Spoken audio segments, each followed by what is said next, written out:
Bismillahirrahmanirrahim. Assalamualaikum warahmatullahi wabarakatuh. Perkenalkan, kami dari kelompok 10 Ekonomi Metrika yang beranggotakan yang pertama Saudari Siti Maesaroh, terus yang kedua ada Saudari Alia Alifia, dan yang terakhir saya sendiri Ahmad Fauzan.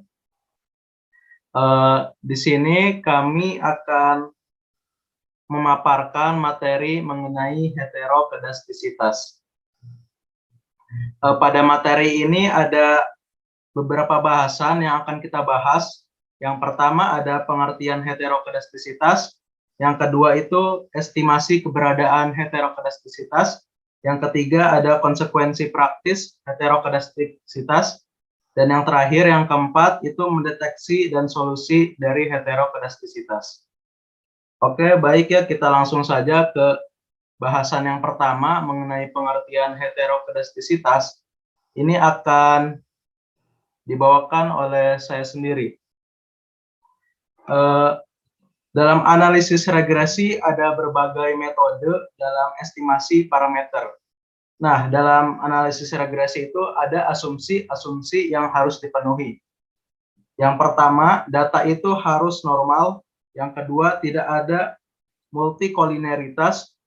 Yang ketiga, tidak ada autokorelasi. Dan yang keempat, data itu harus bersifat homoskedastisitas. Masalahnya, tidak semua data itu bersifat homoskedastisitas. Terkadang data itu malah bersifat heterokedastisitas. Nah, di sini kita lanjut ya ke pengertian dari heterokedastisitas itu sendiri.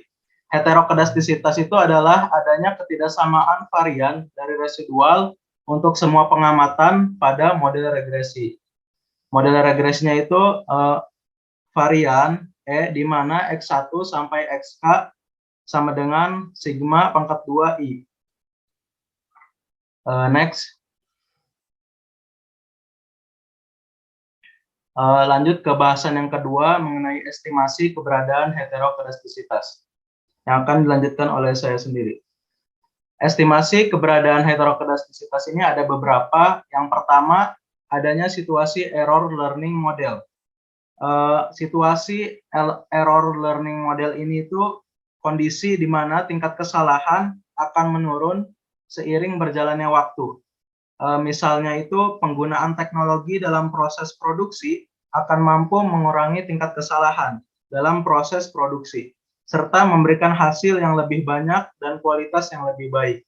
Nah, dalam hal ini, semakin banyak error yang akan diperbaiki ke depan, maka data itu juga akan bisa jadi ada heterokedastisitasnya. Karena estimasi ini kan kemungkinan terdapatnya heterokedastisitas. Terus lanjut yang kedua, peningkatan pendapatan. Peningkatan pendapatan ini adanya peningkatan pendapatan pada individu atau masyarakat mengakibatkan data pendapatan akan memiliki variasi yang tinggi. Nah, dari variasi yang tinggi juga atau banyaknya variasi itu bisa jadi di data tersebut terdapat heterokedastisitasnya. Terus yang ketiga, pengambilan data. Teknik pengambilan data yang semakin maju serta penggunaan berbagai teknologi pendukung itu memberikan hasil yang positif. Nah, dari teknik pengambilan data juga itu bisa jadi terdapat heterokedastisitasnya. Yang keempat ini keberadaan outlier. Kondisi data yang menyimpang dari rata-rata hitung. Jadi mengakibatkan kualitas data ini jadi menurun serta kesalahan error ini jadi semakin besar. Dan yang terakhir itu kesalahan spesifikasi. Kesalahan spesifikasi ini tuh pembentukan model yang tidak sesuai antara pemilihan variabel dengan model regresinya atau model regresi dengan variabelnya. Oke, selanjutnya ini ada ilustrasi dari heterokedastisitas. Bisa kita lihat di sini ya. Bukit-bukitnya itu ada yang besar, ada yang sedang, ada yang kecil. Nah, ini contoh dari heterokedastisitas, kejadian heterokedastisitas. Oke, mungkin hanya itu yang bisa saya sampaikan. Selanjutnya kita lanjut ke pembahasan yang ketiga mengenai konsekuensi praktis heterokedastisitas. Pembahasan ketiga ini akan disampaikan oleh Saudari Siti Maesaro. Kepada Saudari Siti Maesaro, saya persilahkan.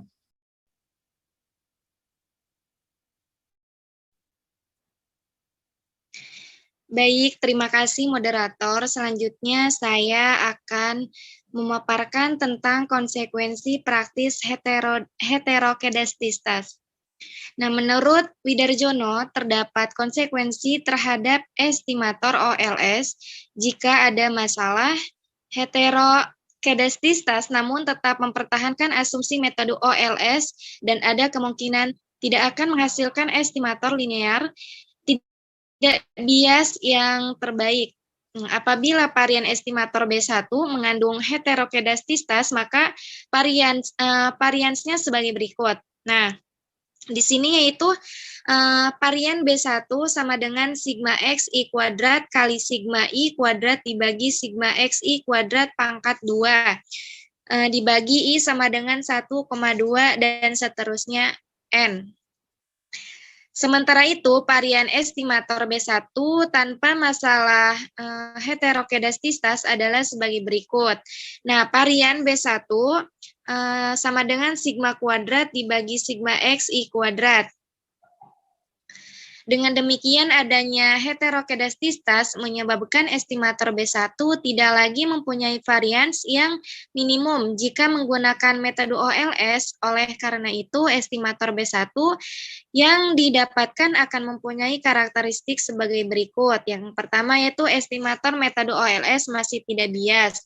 Yang kedua yaitu estimator metode OLS masih linear. Yang ketiga itu namun estimator metode OLS tidak lagi mempunyai varians yang minimum atau no longer base. Next.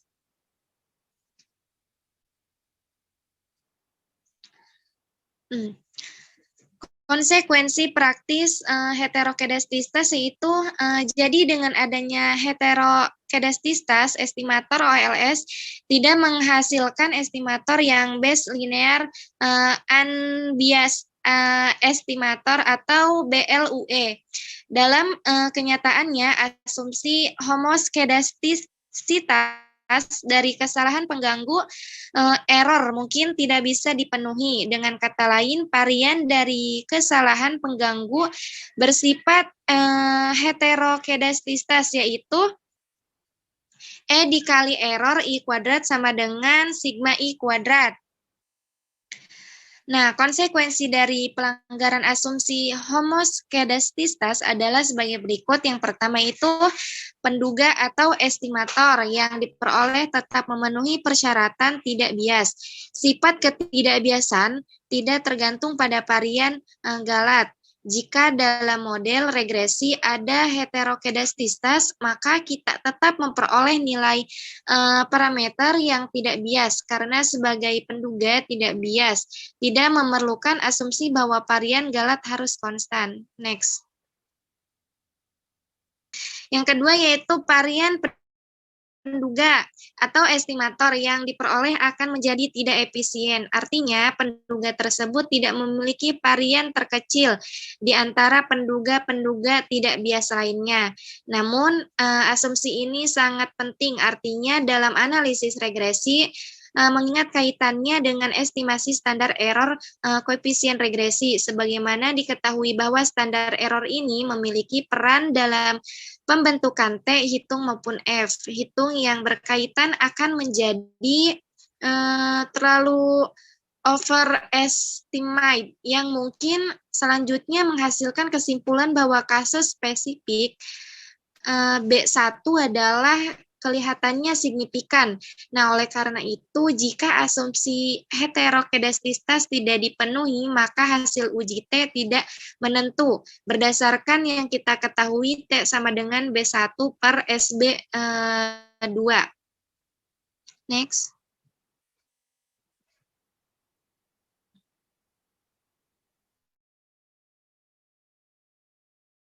Jadi heterokedastistas merupakan masalah yang berpotensi serius. Nah, oleh karena itu mungkin merusak seluruh bangun standar. Demikian pula dengan prosedur pengujian hipotesis dan estimator OLS yang begitu rutin digunakan. Nah, untuk itu studi khususnya yang melibatkan data lintas sektoral atau cross section, kita harus menentukan apakah menghadapi masalah heterokedastisitas. Nah, menurut Gujarati, untuk mendeteksi masalah heterokedastisitas dapat dilakukan dengan metode formal dan informal. Metode formal dapat dilakukan uji statistika diantaranya uji VARC, uji White, uji Glaser, uji Bresch, Pagan Goffrey atau BVG. Di dalamnya digunakan Bresch, Pagan Goffrey atau BVG dalam mendeteksi masalah heterokedastisitas. Next. Baik, mungkin itu saja dari saya. Terima kasih, saya serahkan kepada moderator. Ya, selanjutnya ke pembahasan yang terakhir atau pembahasan yang keempat mengenai mendeteksi dan solusi dari heterokedastisitas ini akan dibawakan oleh Saudari Alia Alivia. Kepada Saudari Alia Alivia, saya persilahkan. Selanjutnya saya di sini akan membahas mengenai mendeteksi heterokedastisitas terlebih dahulu. Jadi, dalam keberadaan heterokedastisitas dalam suatu model, maka dapat diteliti dengan beberapa metode. Nah, yang pertama di sini ada metode grafik, dan sini contoh dari grafik heterokedastisitas tersebut. Residual MI kuadrat dengan taksiran dari YI yakni Y topi I. Nah, telah kita ketahui bahwasannya heterokedastisitas ini terjadi bila varian error itu tidak konstan. Nah, sehingga seakan-akan ada beberapa kelompok data yang mempunyai besaran error yang berbeda-beda. Sehingga bila diplotkan dengan nilai Y topi I akan membentuk suatu pola yang sistematis. Nah, pada gambar sebelumnya tadi ada pola gambar A. Nah, itu terlihat bahwasannya error relatif. Nah, sementara itu pola yang diberikan pada gambar B sampai dengan E itu mengindikasikan adalah pola yang sistematis sehingga menunjukkan adanya heterokedastisitas. Nah, jadi jika kita menggunakan metode grafis ini, keberadaan heterokedastisitas ini dapat suatu pola tertentu pada plot residual kuadrat tersebut, maka model tersebut terindikasi mengalami heterokedastisitas. Dan juga sebaliknya, kalau nggak ada polanya, maka terjadi homokedastisitas. Nah, selanjutnya di sini ada metode uji Pak. Nah, metode uji jadinya heterokedastisitas pada error. Nah, di mana pengujiannya itu dilakukan melalui regresi antara variabel bebas dengan error. Adapun fungsi dari uji Park ini adalah sigma I kuadrat sama dengan sigma kuadrat X beta kuadrat I kali E error kuadrat I. Atau learn sigma I kuadrat sama dengan learn sigma kuadrat plus beta learn XI plus error I. Nah, karena varian itu umumnya tidak diketahui, maka Park ini menyarankan untuk menggunakan error, sehingga persamaan regresinya itu menjadi learn EI kuadrat sama dengan learn sigma kuadrat plus beta learn XI plus error I, sama dengan sigma plus beta learn X plus error I. Nah, jadi kesimpulan dari uji Park ini adalah jika koefisien regresi atau beta signifikan secara statistik, maka dikatakan terjadi heterokedastisitas. Nah, sebaliknya kalau misalnya beta signifikan tidak secara statistik, maka itu terjadi homokedastisitas. Nah, selanjutnya di sini ada uji Goldfeld-Swan. Nah, dalam uji ini mengasumsikan bahwasannya heterokedastisitas atau sigma I kuadrat ini merupakan fungsi positif dari variabel bebas. Adapun prosedur dari metode Goldfeld-Swan ini, yang pertama yaitu mengurutkan data sesuai dengan nilai X, dimulai dari yang paling kecil sampai yang paling besar. Selanjutnya menghilangkan observasi yang di tengah atau C, membagi data tersisa atau N min C menjadi dua kelompok. Nah, kelompok yang pertama itu berkaitan dengan X yang kecil dan kelompok yang kedua itu berkaitan dengan X besar. Nah, perbandingan data kecil, nilai tengah dan kelompok besar ini adalah 3/8 banding 1/4 banding 3/8. Nah, selanjutnya yang ketiga yaitu melakukan regresi pada setiap kelompok secara terpisah. Nah, data setiap regresi ini terdiri dari N min C per 2. Nah, yang selanjutnya terakhir dapatkan FSR1 yang berhubungan dengan nilai X dan FSR2 yang berhubungan dengan nilai X kuadrat. Nilai X besar. Nah, di sini di bawah ini ada persamaannya. Jadi lambda sama dengan RSS2 dibagi DF2 per RSS1 dibagi DF1. Nah, kesimpulannya itu HO terjadi homos dan H1 terjadi heterokedastisitas. Nah, bila lambda itu lebih dari F tabel, kita tolak hipotesis 0 yang mengatakan bahwasanya data mempunyai varian yang homoskedastisitas. Next. Ini ada uji White. Nah, dalam uji White ini dalam implementasinya model ini sangat relatif lebih mudah dibandingkan uji-uji lainnya. Jadi tidak memerlukan pemahaman tentang penyebab heterokedastisitas yang berasal dari variabel eksogen serta sensitif terhadap asumsi kenormalan data. Adapun persamaan regresi dari uji White ini yaitu Y1 sama dengan YI sama dengan beta 1 plus beta 2X2I plus beta 3X3I plus UI. Langkah selanjutnya yaitu lalu buat persamaannya. Nah, persamaannya itu yaitu UI kuadrat sama dengan sigma I plus sigma 2X2I plus sigma I plus sigma 4X2I kuadrat 5X3I kuadrat plus sigma 6X2I X3I plus VI. Nah, lalu hipotesisnya adalah H0 yaitu homoskedastisitas atau tidak ada hubungannya antara X dan rasio 2. Nah, selanjutnya H1 yaitu heterokedastisitas, yaitu terdapat hubungan antara X dan rasio 2. Nah, statik uji yang digunakan itu adalah NR kuadrat hingga X kuadrat. Nah, selanjutnya ada uji Berzpagan-Godfrey. Nah, dalam uji ini ketika varian residual tidak konstan, maka ia akan berhubungan dengan satu atau lebih variabel dengan spesifikasi yang linear. Nah, adapun prosedurnya yang pertama itu buat hipotesis. Hipotesisnya apa? Hipotesisnya itu H0 sama dengan varian UI homoskedastisitas, lalu H1 lainnya. Nah, selanjutnya estimasi model regresi dan cari UI. Nah, yang ketiga, cari sigma kuadrat sama dengan sigma mu I pangkat 2 per N. Nah, lalu hitung Pi dengan formula Pi sama dengan mu I kuadrat sigma kuadrat. Nah, lalu regresikan Pi sehingga menjadi PI kuadrat sama dengan 0 plus G1Z1I plus G1Z1I sampai plus GMZMI plus VI. Nah, lalu hitung sum of square regression dan cari Q sama dengan setengah SSR. Dan selanjutnya yang terakhir yaitu bandingkan dengan tabel C-square dengan derajat bebas atau M-1.